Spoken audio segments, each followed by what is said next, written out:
Güzel canlar, cümlenizi saygıyla, sevgiyle selamlıyor, aşkın yazlarımı sunuyorum. Bugünkü muhabbetimizin konusu yine talip işleyişiyle devam edecek. Talipte şek şüphe varsa teslimiyeti, imanı tam olmamış demektir. Bu nokta itibariyle güzel canlar, şek ve şüphe ile dolu olan bir talip, iman ile küfür arasında gidip gelir. Hak ile batıl arasında gidip gelir. Bu nokta itibariyle bu gidip gelmelerde tereddüt eden, belirsizliğe kapılan taliplerin bu yolda yol alması çok zor güzel canlar. Şek ile şüphe içerisinde olanlar ortada kalırlar. Tereddütte kalırlar. Kararsız kalırlar. Neye inanacaklarını, ne yapıp yapmamaları noktasında yine tereddütte kalırlar. Bu nokta itibariyle yola giren her canın öncelikle kendisine inanması, kendisinden şek ve şüphe içerisinde olmaması gerekiyor. İki, mürşid-i kamil pirine karşı şek ve şüphe içerisinde olmaması lazım. İmanı tam anlamıyla tam olması lazım. Bakın biz taklidi imandan değil, tahkiki iman dediğimiz noktayla hareket etmemiz gerekiyor. Dil ile ikrar, kalp ile tasdik etmeden hakka, hakikate, gerçekliğe gitmemizin de mümkünatı yok. Dille ikrar verdim ama kalbim mutmain değil. Dil ile ikrar verdim ama ortadayım. Şek var, şüphe var, güman var. Böyle bir halde bizim hakka, hakikate, gerçeğe gitmemizin mümkünatı yok güzel canlar. Diliyle ikrar verdim. Düşünün, Allah'a inanıyorum dedim. Ama dille söyledim sadece. Ben bunu kalp noktasına taşımam lazım. Kalp noktasına taşımak ne demek? Dille söylediğimi görme noktasına getirerek arada hiç şek ve şüphe bırakmadan eminlik noktasına getirdim demektir güzel canlar. Eğer ki talip bu eminlik noktasına gelirse hiçbir sıkıntısı kesinlikle olmayacak. Haksal yolda en kötü şey, en sıkıntılı şey şek ile şüphe arasında kalmak güzel canlar. En sıkıntılı şey. Ya ikrar verip bağını sağlam tutacaksın ya da ikrar vermeyip hiç bağ kurmayacaksın. Bağlanacaksan da şek ve şüphe içerisinde kalmayacaksın. Peki neden biz bu dersleri anlatıyoruz? Dikkat ederseniz nerede olduğumuzu, ne yapmamız gerektiğini bilincimize en net şekilde çıkarmamız gerekiyor. İkrar verdim demekle ikrar noktasında kendini görmek değil. Verdiğin ikrarda nerede olman gerekliliğini bilme noktasında olmamız lazım. İkrar verdik. O zaman bizim bu ikrarı niçin verdiğimizi, bu ikrarda olması gereken şeyler, olmaması gereken şeyler. İşte biz bu koşulları şuurumuza, bilincimize, zihnimize getirip tam anlamıyla eminlik noktasıyla oturttuğumuz zaman bu yolda yürümek o kadar rahat, o kadar basit, o kadar kolay olacak güzel canlar. Şimdi şüphecilik denilen bir şey var. Buna septizm deniyor güzel canlar. Septizm her türlü ilmi bilgiye kuşkuyla bakan, karşılayan ve aklın kesin bilgiye ulaşmayacağını söyleyen, mutlak gerçeğe de ulaşılamayacağını, mümkün olmayacağını beyan eden bir felsefi görüş. Şimdi bu septizmi, buna kuşkuculuk ve şüphecilik deniyor güzel canlar. Bakın her türlü bilgiye kuşkuyla bakıyor. Şimdi bu noktada biz bilgiyi sorgulayacak mıyız? Sorgulayacağız. Sorgulamadan hak ve hakikate gitmemizin mümkünatı yok. Biz diyoruz ki bilgiyi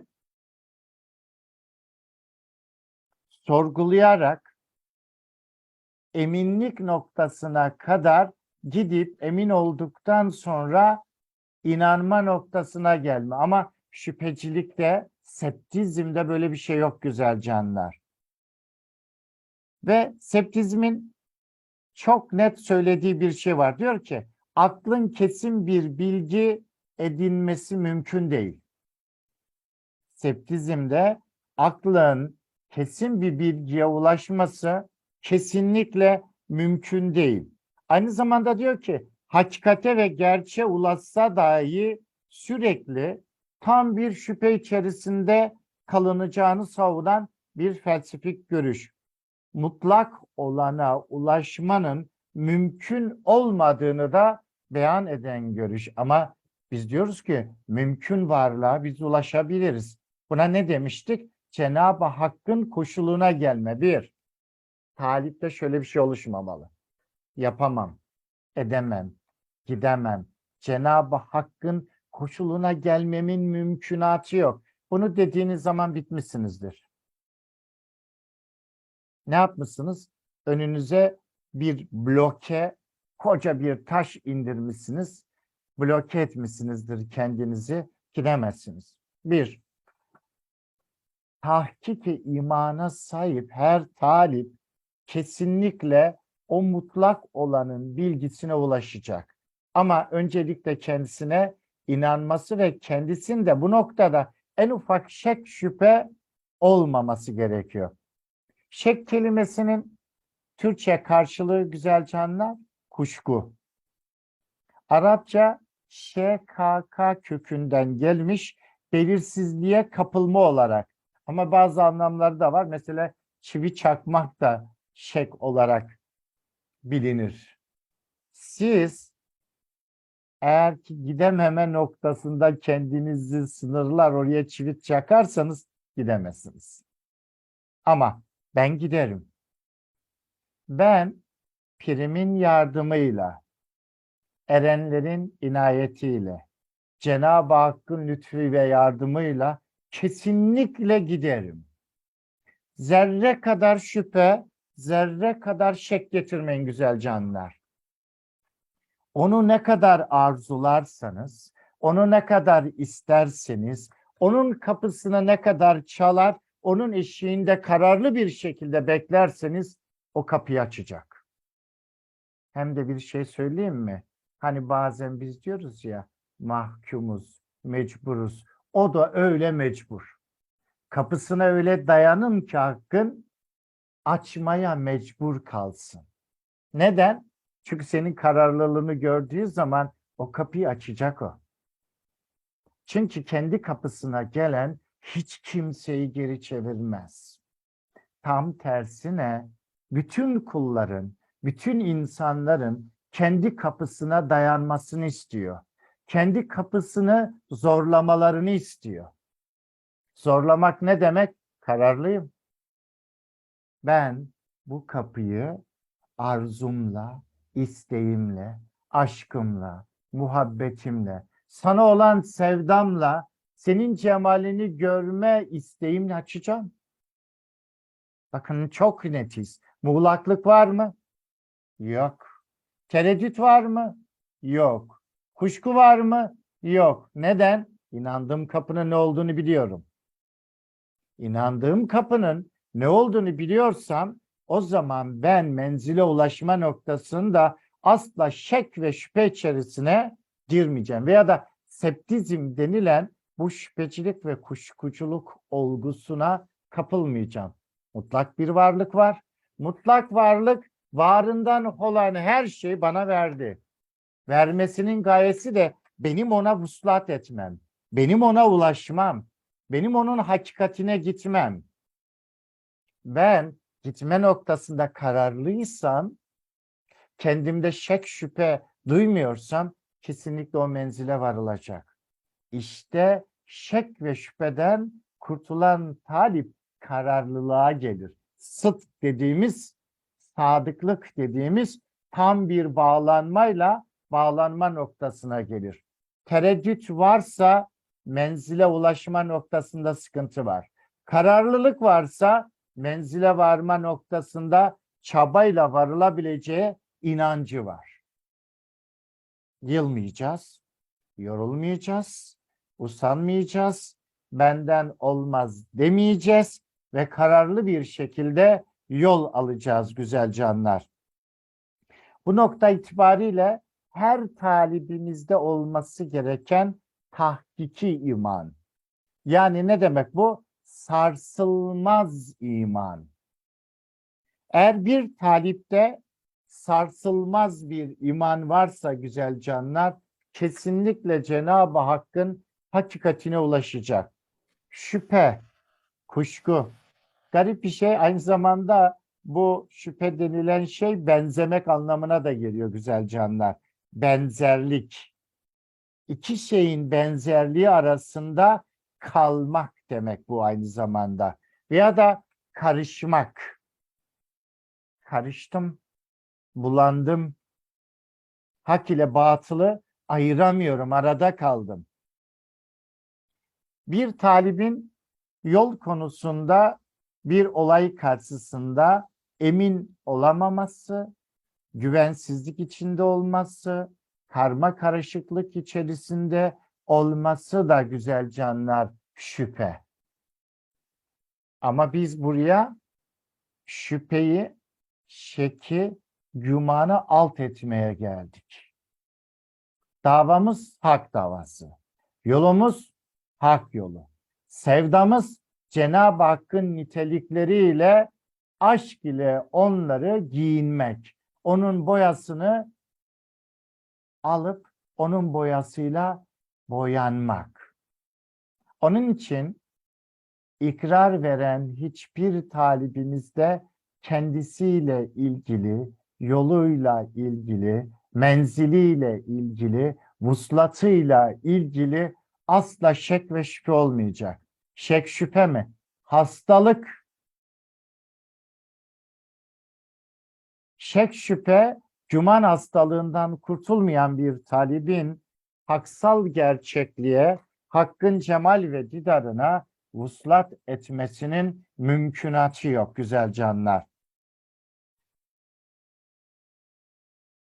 Demin septizmden bahsettik. Bunlar ilmel yakin dediğimiz noktada çabalarlar, bocalarlar ama ilmel yakinin kanıtlanmış kesin bilgilerine bile şüpheyle bakarlar güzel canlar.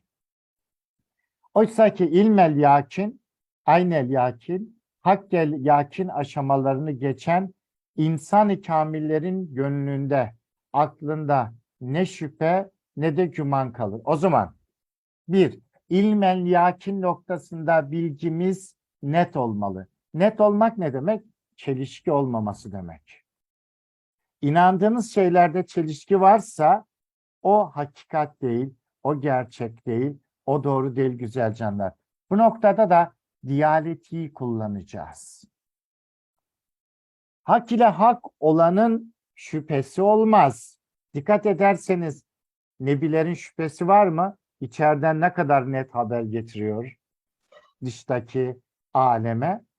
Nebi şek şüpheyi kaldırdığı için iç alemden dış aleme haber getiriyor. Veli öyle bir bağlamış ki oraya sımsıkı, o bağından da net. Şek ve şüphesi yok. Bu nokta itibariyle güzel canlar, hak ile hak olanların hiçbirinde şek, şüphe, güman olmaz. Hak ile hak olanlara ikrar verip yola girenlerde de bu eminlik oluştuğu zaman onlardan da şek, şüphe, güman denilen olay kalkmış olur. Talip de hak ile hak olmuş pirine şüpheyle bakarsa orada ikrarı, imanı suya düşer, boşa gider. Ve şüpheyle asla bakmaması lazım. Bakıyorsa kendinde bir sıkıntı, kendinde bir eksiklik var demektir. Eğer ki ilim noktasında mürşid-i kamil pirine güvenmiyorsan o zaman yapacağın belli. Ama eminsen orada da yapacağın belli. Bu noktada net bir karara gelmek gerekiyor. Adem'e öğretilen esmalara haiz olanın kuşkusu olmaz. Eğer ki biz Adem Ata'ya öğretilen, Adem Ata'da tecelli eden esmaları kendimizde tecelli ettirirsek zerre kadar şek şüphe kalır mı? Güman kalır mı? Kalmaz. Demek ki kamilin kemaleti şek şüpheden net bir şekilde kurtulması eminlik dediğimiz mutlak noktaya gelmesiyle mümkün. Şek ve şüphe talibin gönlünün iman ile güman, küfür arasında gidip gelme, tereddüt etme, karışma durumudur güzel canlar. Şüphe içinde olanlar kalbin imana ait şeyleri onaylama, reddetme noktasında kararsız kalırlar. Oysa ki talibin kalbi imanından emin olması gerekiyor. Kalbimiz neresi? Evet, kalp noktamız. Şek ile, şüpheyle hakka ve hakikate varılmaz. Şüpheli bir şeyin üzeri örtülü, kapalı olmasından dolayı kapalı olanın niteliğinin tam anlamıyla anlaşılmaması demektir. Biz kapalı olanı ne yapacağız? Açacağız. Peki, insan kapalı mıdır, değil midir? Bak, insan üzerinde onun hakikatini örten, kapatan bir örtü var. İnsan bu örtünün altındakini net bilirse, örtüyü de kaldırırsa o zaman her şey net bir şekilde ortaya çıkar. O zaman ey talip, sen sendeki örtünün altındaki hazineye ulaşma noktasında asla tereddüt etmeyeceksin. O sende, şah damarından yakın olan yerde. O zaman yapılması gereken ne? Şu anda benim nefsi emmaremle kapattığımı kaldırıp onu görme noktasına gelmem lazım. Perdeyi kaldıran adamın şek şüphesi olur mu? Olmaz ki. Ama perdeli olan her insan şek ve şüphe içerisindedir güzel canlar. Haksal irşat ise örtülü olan, kapalı olanı aşarak, açarak, ondan emin olup şüpheyi kaldırma noktasıdır güzel canlar. Kaldırma ilmidir. Talibin ikrarı örtüsünü kaldırıp örtünün altındakini müşahede etme noktasına gelmektir. Güzel canlar, hakikate ulaşma, hazineye ulaşma soğan gibi. Kabuğunu soydunuz, bir tane bir bölüm daha var. Kaldırıyorsunuz, kaldırıyorsunuz, kaldırıyorsunuz. En son soğanın cücüğüne geliyorsunuz. Merkez. Dün hatırlarsanız latifelerden bahsetmiştik. Onlar da öyle. Bir tanesini kaldırıyorsun, bir tanesi. Ne yapıyorsun? Her seferinde öbürünün içini öğreniyorsun. O onun içini bile bile en son geliyorsun başlangıca. Başlangıca geldiğiniz zaman artık kaldıracak hiçbir kabuk kalmamıştır. Onun için Müzzemmil suresinde, Müddessir suresinde bir bakın. Ey örtüsüne bürünen, kenara çekilen, kalk da uyar. Ey talip, ey örtüye bürünen, içindeki hazinenden haberdar ol, kalk ve hazinesinden habersiz olanları uyar. Çünkü her uyanan, her uyanmış, uyanları uyandırma noktasında harekete, eyleme geçmeli. Kalp noktası uyanmış, arzu içinde olanları uyarın. Uyarın ki uyarılanların sayısı çoğalsın. Uyarın ki hak ve hakikat gün yüzüne çıksın. 8 milyarın hepsi uyanmış olsaydı, hepsi o örtüyü kaldırmış olsaydı, hiçbir insanın birbirinden şek, şüphe, güman, güvensizliği olmazdı. Herkes birbirinden emin olurdu güzel canlar. Biz bu yola girdik. Önce birbirimizden emin olacağız. Birbirinden emin olan topluluğu bölebilir misiniz? Parçalayabilir misiniz? İkilik araya koyabilir misiniz? Ama birbirinden emin olmayanlar da olur. Örneğin, çok basit bir örnek. Ya boş ver, senin pirin de bilgi sahibi mi? Ya senin pirin öyle altlar işlemiş ki sen farkında mısın? Bir sürü. Sonra gelir pire der ki ya senin o talibin var ha, arsızın teki, huysuzun teki, yüzsüzün teki, kendini bilmeyenin teki. Ama onlar birbirinden eminse kim onların arasına girebilir? Neden? Çünkü aralarına Allah'ın bağını inşa etmişler. Allah'ın bağını kimsenin yıkmaya, yok etmeye imkanı yok güzel canlar. Hakikat örtüsüne bürünen, içindeki hakikatten haberdar olandır. O hakikati bilen, uyarmalı, hakkın yüceliğini, hakkın hakikatini de duyurmalı güzel canlar. Ama önce kendimize.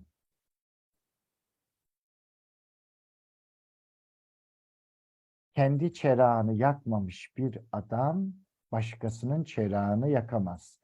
Kendi çerağını yakmış bir adam, kendi çerağından başkasının çerağlarını yakmakla da ateşinden zerre kadar zarar etmez. Daha çok kârlı, daha çok aydınlık olacak. Örneğin gerçek mürşid-i kamillerde birbirini kıskanma yok. Ama kendisini öyle görüp başkasını kıskanan bir pir görürseniz bilinki boş. Ama kemalet noktasında herkesi tamamlama, herkesi kendi özünde görme noktasıyla görüyorsa hiç sıkıntı yok. Bir talip başka bir talibin hakkında konuşursa, bir pir başka pirin arkasında konuşursa ne o talip taliptir, ne o pir pirdir. Biz bölmeye, parçalamaya değil, aslında Cenab-ı Hak ile bağ kurmaya geldik. Ama bölünmemiz nerede? Parçalanmamız nerede? Doğru. Nefs-i emmare ile aramızı açacağız. Onu böleceğiz. Onu parçalayacağız. Onu hükmümüzün altına alacağız. Şek şüphesi olmayan talipler birlik alemine daha rahat giderler. Şek şüphesi olanların o gerçeğe gitmesi çok zor. Allah cemi cümlemizden şekki, şüpheyi, gümanı uzak eyleyip iman ve eminlik noktasında Cenab-ı Hak ile bağ kurmuşlardan, tahkiki imana ulaşmışlardan eylesin güzel canlar.